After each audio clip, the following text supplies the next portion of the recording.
किसी जनसभा में जाइए या किसी दूर दराज ग्रामीण क्षेत्र में भी जाइए, विकसित भारत आज देश की जनता की जुबान पर है।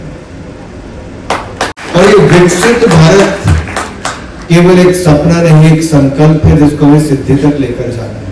अगर मैं आपको 10 वर्ष पहले लेकर जाऊं, लड़खड़ाती चरमराती अर्थव्यवस्था थी और देश में एक सवाल खड़ा होता था कि हमारा देश किस दिशा में जा रहा है। दुनिया के सामने भारत का ग्राफ गिर रहा था, लीडरशिप वीक नजर आती थी, रिमोट कंट्रोल से चलती थी। गठबंधन धर्म केवल भ्रष्टाचारियों को संरक्षण देने के लिए निभाया जाता था और उसमें कहीं ना कहीं देश का खजाना भी खाली हो रहा था और विदेशी पूंजी निवेश भी कम हो रहा था। और ये परिस्थितियां किसी भी देश के लिए अच्छी नहीं। गरीब और गरीब होता जा रहा था और जो कांग्रेस की 4 पीढ़ियों का नारा चला था, पंडित नेहरू जी से लेके वो सोनिया जी, राहुल जी तक वही चलता रहा, गरीबी हटाओ, लेकिन वो गरीब और होते चले गए। अब इतनी चुनौतियों के सामने देश की जनता के सामने सवाल आया कि विकल्प क्या। विकल्प के रूप में नरेंद्र मोदी जी का नाम दिया तो कांग्रेस ने कहा क्या चाय बेचने वाला देश चलाएगा। लेकिन लोकतंत्र की यही सबसे बड़ी खूबसूरती है कि देश की जनता ने देश बेचने वाली कांग्रेस को नकार दिया, ईमानदार चाय बेचने वाले को देश का प्रधानमंत्री बना दिया। हमने कहा था कि ईमानदारी से सरकार चलाएंगे, देश को आगे बढ़ाएंगे, और ये देखिए इन 10 वर्षों में ईमानदारी से सरकार भी चलाई, भ्रष्टाचार मुक्त शासन भी दिया। We have used the technology and brought in more transparency into the system, made the system more accountable. गुलशन राय जी यहाँ पर है, मैं तो जब IT कमेटी का चेयरमैन था तब भी उनसे बहुत मुलाकात टेक्नोलॉजी की तरफ होती रहती थी। आज मैं क्या हमने हर क्षेत्र में किया है। Jan Dhan Aadhaar mobile, jam Trinity जिसको कहते हैं, उसके कारण आज बहुत बदलाव आया है। कांग्रेस के समय जो 100 रुपया भेजते थे, 15 रुपया ही लाभ मिलता था, यानी कि जिसके खाते में जाता था, बाकी खा लिया जाता था। आज मोदी सरकार में अगर 100 रुपया भेजते हैं तो 100 का 100 उसके खाते में जाता है और डीबीटी के माध्यम से जाता है, बगैर भ्रष्टाचार के माध्यम। अब बदलाव जो देखने को मिलता वो ये है कि अधिकारी वही है, दफ्तर वही है, फाइलें वही है, सब कुछ वही है, लेकिन नेतृत्व बदलाव हुआ तो एक एनवायरमेंट ऐसा खड़ा कर दिया कि भ्रष्टाचार को ना और ईमानदारी को हाँ। और उससे इतना फर्क पड़ गया कि आज पूरे देश भर में ऊपर से लेकर नीचे तक एक ईमानदारी को हम आगे बढ़ा रहे हैं। लेकिन इतने बड़े देश में, राज्यों में बदलना, अब जब हम कहीं पे एक्शन करते तो मीडिया में कुछ लोग, विपक्ष के लोग जाके कहते हैं कि सांसद के 350 करोड़ मिल गया कांग्रेस के, तो कार्रवाई क्यों की। तो मैं आपके लोगों से पूछता हूं, क्या भ्रष्टाचारियों के खिलाफ कार्रवाई करनी चाहिए कि नहीं करनी चाहिए? करनी चाहिए। वही हो रहा है। लेकिन उससे पहले उपलब्धियों में बताना चाहता हूं। आज टेक्नोलॉजी का उपयोग करके मोदी सरकार ने ये किया है कि जहां एक और न्यू एजुकेशन पॉलिसी से लेकर अन्य सिस्टम्स में बहुत बड़ा बदलाव लेकर आए। स्पेस सेक्टर था जहां पे बंद था, हमने उसको भी खोल दिया। आज स्टार्टअप्स हो या फिर एंटरप्रेन्योर्स हो, वो भी वहां पे जाके काम कर सकते हैं। और दुनिया का कोई देश जो नहीं कर पाया, वो भारत ने चंद्रयान मिशन की सफलता में चंद्रमा के दक्षिण ध्रुव पर तिरंगा भी फहरा कर सकते हैं। जहां दूसरे पहले की सरकारें गरीबी मिटाने की बात करती थी, एक्चुअल में मोदी सरकार ने करके दिखाया। मल्टी डिमेंशनल पॉवर्टी की अगर हम बात करें तो 25 करोड़ गरीब गरीबी रेखा से बाहर निकल कर आए। और ये तब हुआ जब 4 करोड़ गरीबों को पक्का मकान, 2 कमरे का मकान मोदी सरकार ने मात्र 10 वर्षों में बना कर दिया। बहनों को, महिलाओं को इज्जत घर के नाम पे इनके शौचालय बनाकर दिए, जो 12 करोड़ शौचालय थे। 13 करोड़ घरों को नल से जल दिया। 10 करोड़ गरीब बहनों को, जरूरतमंद बहनों को रसोई गैस का सिलेंडर और चूल्हा उज्ज्वला योजना में मुफ्त में दिया। 60 करोड़ लोगों को 5 लाख का इलाज आयुष्मान भारत योजना में मुफ्त में दिया। और 80 करोड़ गरीब और जरूरतमंद को 5 साल हमने पिछले 10 साल अनाज दिया है और अगले 5 साल मुफ्त में अनाज देने के 12 लाख करोड़ खर्च करेंगे, ये भी मोदी की गारंटी मिल गई है। ऐसे अनेकों बातें मैं कह सकता हूं जिसमें देश का उद्धार हुआ, देश आगे बढ़ा है। लेकिन एक क्षेत्र जो मेरे दिल के बहुत करीब है, जो है खेल का। अब खेलों में हम लोग जाते तो है, लेकर कुछ नहीं आते, लेकिन अब जाते हैं तो मेडल भी जीत कर आते हैं। Tokyo Olympics, Paralympics, deaf Olympics में देखें तो हमने 7, 19 और 20 मेडल जीते। कॉमनवेल्थ गेम्स में हमने 61 मेडल जीते, तो उसमें से 22 गोल्ड मेडल जीते। हम वर्ल्ड यूनिवर्सिटी गेम्स में गए तो जितने आज तक कुल मिला के मेडल जीते थे, उससे ज्यादा हमने इस बार 26 मेडल जीते हैं। अब जब एशियन गेम्स की बात आई, मैंने कहा इस बार 100 पार, तो मीडिया के लोगों ने कहा कि भाई पिछली बार 70 मेडल थे, अब 100 कैसे जीत जाओ। तो मैंने तब भी कहा कि ये कोई राजनीतिक नारा नहीं है, 100 पार हम करके दिखाएंगे, और हमारे खिलाड़ियों ने करके दिखाया। हमने 107 मेडल जीते, जो आज तक के सबसे ज्यादा है। देश में विकलांग कहा जाता था, डिसेबल्ड कहा जाता था, लेकिन मोदी जी ने आके उनको भी दिव्यांग और स्पेशली एबल्ड कहा। ये केवल शब्द का बदलाव नहीं था, सुविधाएं भी दी, सोच भी बदली। मैं सार्वजनिक रूप से पानी पिए के खेल लेते हैं और बाकियों को पानी पिलाने का काम करते हैं। हमने सारे धुरंधर से कहा कि आप बोलो, क्योंकि अब जो आ रहे हैं वो सिर्फ अकेला बोलेंगे। ऐसा नहीं, लेकिन आपकी ये बरकत थी। हमारा तैयारी यही था कि सिर्फ हम और आप होंगे, लेकिन इतने बड़े पैनल साथ में थे, तो हमने उनको कहा कि आप उस वक्त जब माननीय मंत्री जी हो तो आप स्टेज पे हो सकते हैं। सो ये आपकी बड़प्पन है। एक बार जोरदार ताली के साथ। अगर इसके कोई बड़ा आदमी बड़ा काम नहीं करता, महात्मा गांधी कोई बड़ा काम नहीं करते थे, बहुत छोटा काम करते थे, इसके कारण वो बहुत बड़े बन गए। मैं आज सार्वजनिक रूप से कहना चाहता हूं कि अनुराग जी के छोटे छोटे चीजें आपको बहुत प्रभावित करेगी। और अनुराग जी ये सार्वजनिक रूप से कि आपका हर शब्द, आज तो यहाँ पे सारे वही आए हैं जो सिर्फ आपको सुनना चाहते हैं, लेकिन आज यहाँ का हर व्यक्ति जो आए हैं वो देश के अलग अलग कोने से आए हैं। खासकर गेमिंग इंडस्ट्रीज के सारे बड़े धुरंधर आज यहाँ उपस्थित हैं, एसओजी फेडरेशन के लोग हैं, और उनको सिर्फ और सिर्फ अनुराग जी को सुनना है। आपके उनके बीच में मैं दोबारा नहीं आऊंगा, और कोई पानी देने भी नहीं आएगा, ऐसी गारंटी तो एक ही चलती है आजकल, मोदी की गारंटी।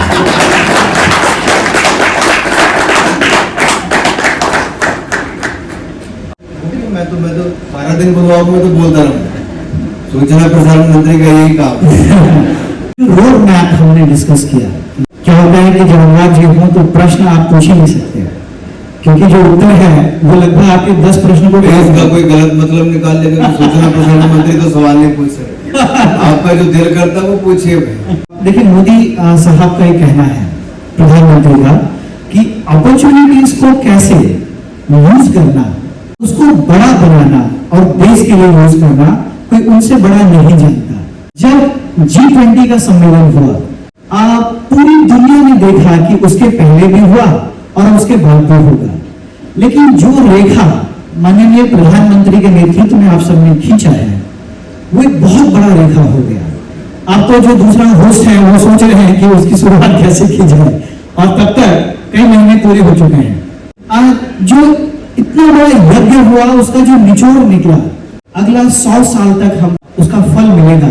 इकोनॉमिक कॉरिडोर, ये कभी सोच ही हम नहीं सकते थे, और शायद कभी हमको किसी ने अग्रसित नहीं किया कि देश को क्या हम इतना बड़ा सोच सकते हैं कि हवाई जहाज के अलावा हम रोड और समुद्र को यूज करके कई देशों को जोड़ के अगर ये इकोनॉमिक कॉरिडोर बनता है, और शायद बनता क्या है, प्रधानमंत्री जी ने तो आप सबके समकक्ष उसको इनॉग्रेट कर दिया। क्या लगता है आपको कि देश का भविष्य इस कॉरिडोर के बनने के बाद, और हमारे देश का नहीं, हमारे आसपास के देशों का भी भविष्य कैसे समझना चाह रहे हैं कि इस कॉरिडोर का क्या फर्क पड़ेगा? मैं इतना बता, बिल्कुल, हमारा व्यापार लेन देन बहुत सारा मिडिल ईस्ट के देश हो, यूएई हो या फिर यूरोप हो, एक बहुत बड़ा हमारा क्षेत्र है जहां पर व्यापार भी होता है, जहां पर हमें काम करने के अवसर भी मिलते हैं। If you look at India's population today with a 1.4 billion population, we have the capacity and capability to have the world's largest skilled manpower, not only for India but for the world. And these are the areas and segments where we can deliver. Also for the trade, world is looking at China plus one model, and there India stands tall with a local market and a manufacturing capacity also, which we are enhancing with each passing day. So let me say it on this platform that this economic corridor is going to help India in big way too for the transportation and also for the movement of the skilled manpower in these areas. When you count, the online gaming industry in the world, so this is a $200 billion and plus. Before Honorable Ministers came, the entire panel discussed about this in presence of Honorable former Chief Justice of India, Justice K.G. Balakrishnan ji. India also, under your leadership and the Ministry of Mighty, they're developing now. Now it's a 1.1% we are into a total business of this online gaming industry. The more say America is 40% and China is almost 26%. ये समय India का है और वो सब India के market को use करके अपनी इकोनॉमी को बढ़ा रहे हैं। ये इंडस्ट्री इतना बड़ा है कि अगर इसको इंटायर वर्ल्ड की फिल्म इंडस्ट्रीज और म्यूजिक इंडस्ट्री को मिला दे तो उसका 3 गुना बड़ा है। आज ये प्रश्न इसलिए क्योंकि आज सारी गेमिंग इंडस्ट्रीज, गेम्सक्राफ्ट के, ड्रीम इलेवेंस के, A24, सारे लगभग सारे गेमिंग इंडस्ट्रीज के बड़े लोग आज हमारे बीच में उपस्थित हैं। आज गेमिंग इंडस्ट्रीज को जो सबसे बड़ा सपोर्ट चाहिए मिनिस्ट्री से, कि जो आज डिस्कस हो रहा था शंकर भगवान जी, अब भारत सरकार, जैसे एक स्लोगन आता था आज से 20-25 साल पहले, हमारे टाइम में भी, अनुराग जी के टाइम में भी शायद पहले होता होगा कि खेलोगे, पढ़ोगे, लिखोगे। आज के टाइम पे पहले क्या मतलब है? पढ़ोगे, लिखोगे, बनोगे नवाब, खेलोगे, कूदोगे, बनोगे खराब। मैं जब अपनी गाड़ी से मेरे घर से मैं जब ऑफिस जाता हूँ तो बीच में सारे लुटेंस जो अनुराग जी के घर भी आते हैं, होर्डिंग लगा हुआ था लुटेंस में, आप पढ़ोगे, लिखोगे, बनोगे नवाब, खेलोगे, कूदोगे, बनोगे कामयाब।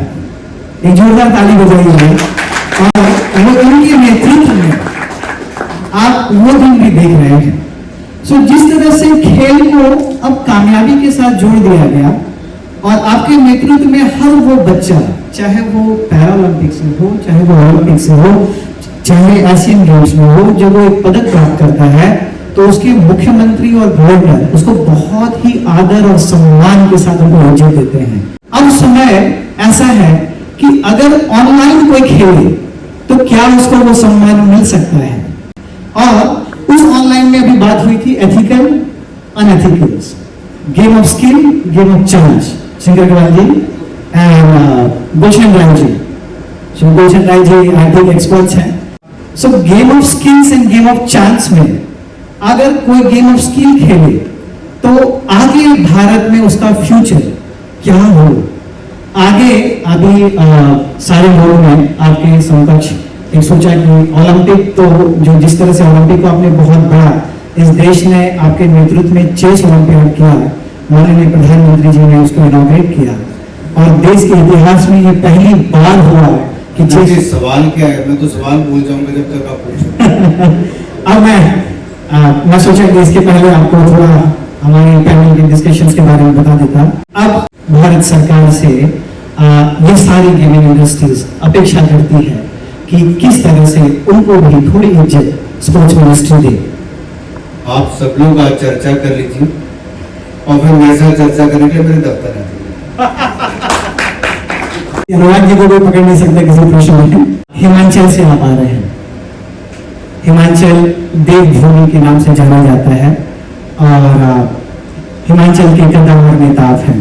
आज हिमाचल में थोड़ा पॉलिटिकल है, सो हिमाचल में आज परिवर्तन हुआ है, सत्ता परिवर्तन फिर से अदला बदली हुई है। इसके बारे में थोड़ा जो लोग आए हैं उनको पॉलिटिकल क्वेश्चंस का आंसर मिलेगा। सत्ता परिवर्तन तो नहीं अभी हुआ, केवल वहां पे कल एक राज्यसभा का चुनाव और उस राज्यसभा के चुनाव में कांग्रेस के विधायकों ने, कांग्रेस के लिए काफी विधायकों ने वोट नहीं किया। अपनी सरकार के प्रति उन्होंने जो निराश और हताश नजर आए, जो कांग्रेस ने बड़े बड़े वायदे किए थे चुनाव से पहले, उस पर झूठे और मुकरते नजर आए, जनता का सामना करना उनको मुश्किल होता नजर आया, तो अपने मुख्यमंत्री अपनी सरकार के खिलाफ उन्होंने विद्रोह किया और उस विद्रोह का नतीजा सामने नजर आया। फिर टीम थोड़े भागे, माइक पीछे लेके जाओ, कई लोगों ने हाथ खड़े किए, जाओ पीछे कैमरा के पीछे। मेरा नाम गौरव साहब, मैं कोलकाता से हूँ। छोटा सा प्रश्न मैं अपने साथ के सामने रखना चाहता हूँ प्रधानमंत्री तक पहुँचाने के लिए, और ये प्रश्न स्पेशली आपके ऊपर है, आपका मंत्री के ऊपर है। इंफॉर्मेशन और ब्रॉडकास्टिंग जो भारत सरकार का बहुत एक दायित्वपूर्ण मंत्रक है, जिसको आप नेतृत्व दे रहे हैं। कहीं हम लोग राज्य में ये 10 साल की जो मोदी जी का विकास उन्होंने किए हैं, इसका ऊपर कोई प्रोडक्शन ही करना चाहते हैं। जैसे कि बंगाल में आप जानते हैं कि 42 लोकसभा क्षेत्र है, आपके पास वो बंगाल में पता नहीं प्रदर्शनी हो ना हो, लेकिन प्रदर्शन बहुत हो गया। जी सर, जी सर। और संदेश खली का संदेश गली गली जा रहा है। सही है। महिलाओं के ऊपर अत्याचार, बलात्कार की घटनाओं के बावजूद एक महिला मुख्यमंत्री महिलाओं को संरक्षण नहीं दे पा रही है, और ऐसी दुर्गति वहां पर हो गई कि अत्याचार करने वाले खुले में घूम रहे हैं और महिलाओं को उठाकर जेल में डाला जा रहा है। इससे बड़ा दुर्भाग्य भारत में क्या होगा जो पश्चिम बंगाल की धरती पर हो रहा है। तो जहां एक और ऐसी स्थिति है, वहां पर दूसरी स्थिति जो आपने अभी कहा कि प्रदर्शनी लगे, मैं इतना ही कहूंगा, हम निश्चित तौर पर भारत की उपलब्धियों की प्रदर्शनी अगर आप चाहते हैं हम पश्चिम बंगाल में लगाने के लिए तैयार हैं। लेकिन जब भारत की विकसित भारत संकल्प आता है, जो सैचुरेशन तक ले जाने के लिए हर स्कीम को मोदी सरकार ने चलाई, वो गाड़ियां अगर गांव गांव गली गली जानी थी, हर व्यक्ति जिसको घर मिलने की हक है, जिसको रसोई गैस का सिलेंडर मिलने का हक है, जिसको आयुष्मान का मिलने का हक है, उनको उनके हक दिलाने के लिए जानी थी। तो ममता बनर्जी जी की सरकार में गुंडागर्दी करते उनके कार्यकर्ताओं ने उनको भी तोड़ दिया। जनता को वो हक भी नहीं लेने दिए, सैचुरेशन उसकी भी नहीं होने दी। तो मुझे लगता है जो आप चाहते हैं, जो प्रदर्शनी लगेगी तो वहां पे भी इनके लोग प्रदर्शन करने आ जाएंगे, बाकी पता नहीं कितने लाभ उठा पाएंगे। मैं सर आपके साथ बिल्कुल सहमत हूँ, और एक चीज का खबर मैं रखता हूँ, ये जो विकसित भारत का संकल्प यात्रा का जो दायरा वहां पर जाने नहीं दिया, ये भी मुझे पता है। इसके कारण मैंने प्रस्ताव आपके पास और पीयूष गोयल के पास भेजा था, पर समय के कारण हो सकता है आपका ये पूरा चीज हम लोग का संपूर्ण कर ही नहीं पाया। पर मैं आपको वादा करता हूं, अगर आपका मंत्रक से सहयोग मिले, बंगाल में मोदी जी का जो 10 साल की जो विकास हुए हैं, इसको प्रदर्शन करने के लिए हम जिम्मेदारी लेंगे। बाकी सब विषय में आपके साथ मैं बिल्कुल सहमत हूँ। बस ठीक है।